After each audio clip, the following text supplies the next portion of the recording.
Ang programang ito ay rated LPG. Labis na patnubay at gabay ng magulang ang kailangan. Maaaring makapaminsala pag napabayaan habang nagluluto ng sinigang, adobo, batchoy, okoy, ginataan. Ilayo sa mga bata na hindi mapaglaruan. 5, 4, 3, 2, 1.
Alam ko mahirap ang long distance relationship, pero kailangan nating maging matatag, di ba? Para sa pangarap natin, sa future natin. Hay, oo nga Han. Kung nandyan lang naman lagi ang komunikasyon natin sa isa't isa, lalo na yung tiwala. Yes, Han. I always trust you naman eh. Tsaka, hindi mo naman ako binibigyan ng rason o dahilan para mawala yung tiwala ko sa'yo. Thank you Han, I love you. Pagdating ko agad sa London, tatawagan kita ha. I love you always, Cecilio. Okay, hintayin ko tawag or email mo. Basta mag-iingat ka doon lagi at huwag kang mapapagutom, ha? Sige po, salamat sa paulit-ulit na paalala. He, syempre, dapat lang. Sige na, pumasok ka na at baka maiwan ka ng eroplano.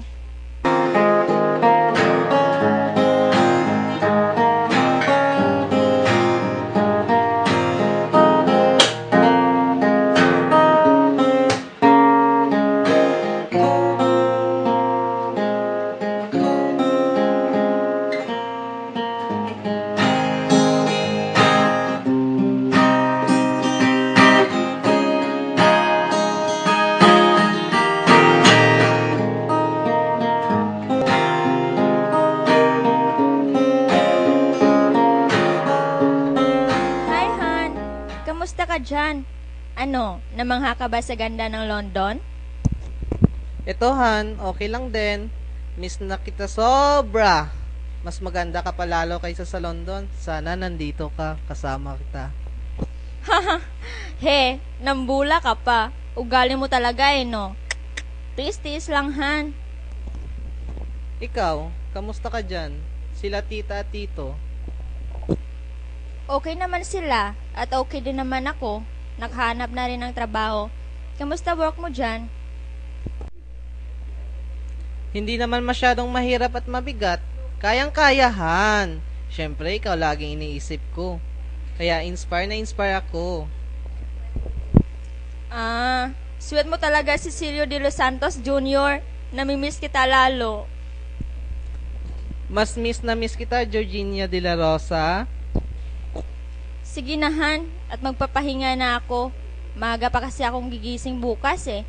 Mahirap nang malate sa trabaho. Matulog ka ng mabuti at mahimbing Pakikamusta mo na lang ako kina tita at tito. Okay, honey. Good night. I always love you. Good morning, honey. I love you. Mwah!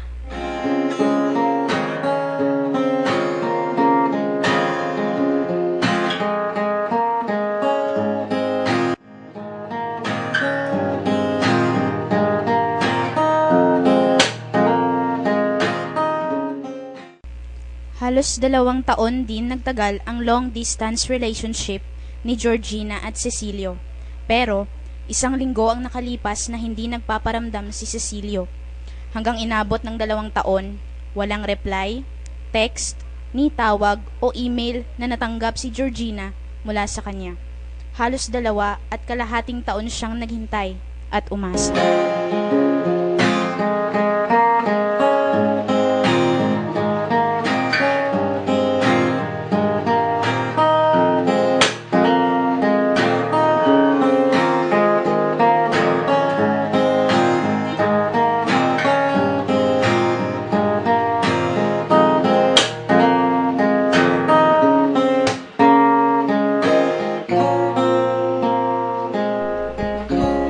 Dumating ang araw ng reunion nila. Kumpleto na ang lahat. Si Cecilio na lang ang inaabangan ng buong batch.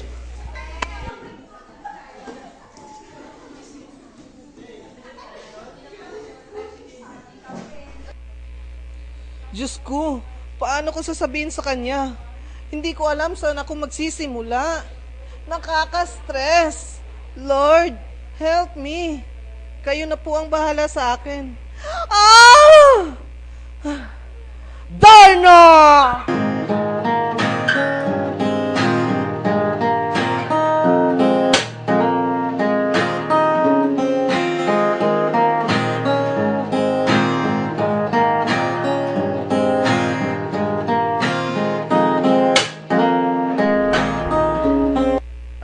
Miss, anong batch po kayo? Nag-aaral po ba kayo dati? Batch 2015. Miss, batch 2015 din ako. Pero, hindi ko nakita yung magandang mong mukha dito sa campus dati. Hindi po ba kayo naligaw? Pre Matthew, kamusta ka na? Long time no see ah. Cecilio? What the F? Bakit? Grabe. Hindi kita nakilala. Halika na nga. Pumasok na tayo at kanina pa tayo hinihintay ng buong batch.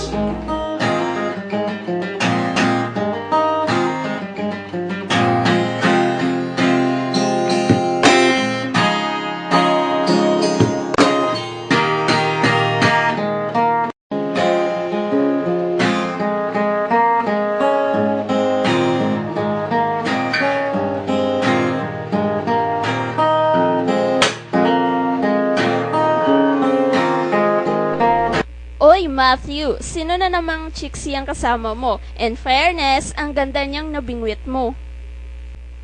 Hoy! Tigilan nyo nga ako. Unang-una, hindi ko siya chicks. At pangalawa, best friend ko pala siya. Kaya hindi ako papatol sa kanya. Junior ka pa naman. Ang gwapo-gwapo mo ng college natin. Tapos, pagbalik mo, naging maganda ka rin? George! Georgina!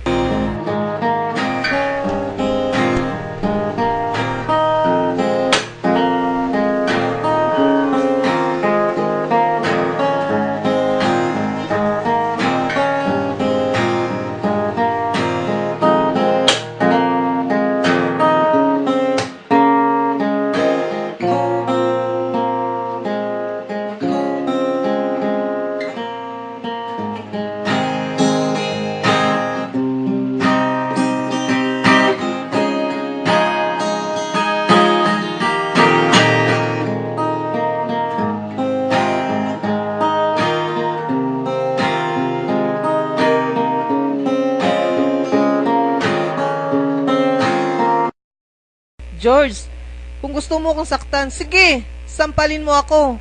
Murahin, tatanggapin ko.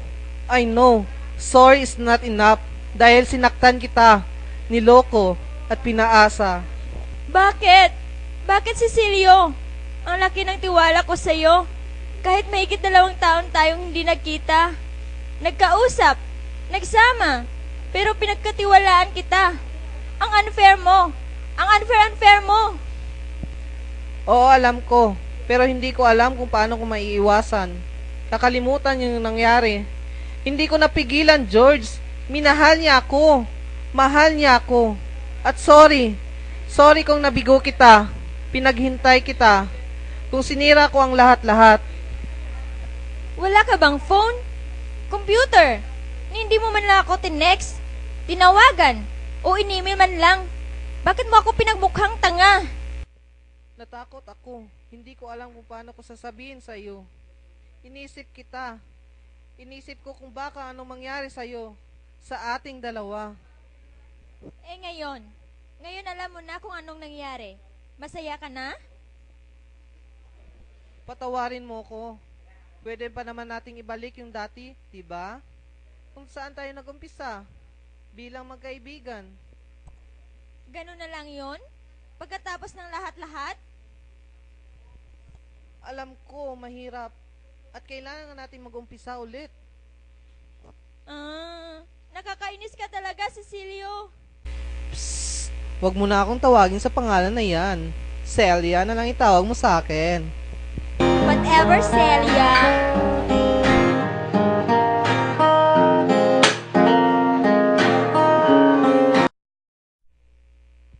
Oh, ano pre? Okay na ba kayong dalawa? Oo, naku. Celia na itawag mo. Huwag na yung Cecilio, ang bantot eh. Ano? Tama na ang imot-imot dyan. Nandito tayo para mag-enjoy at mag-bande. Magkaliwat, gagawin ang lahat na persiyonan, pag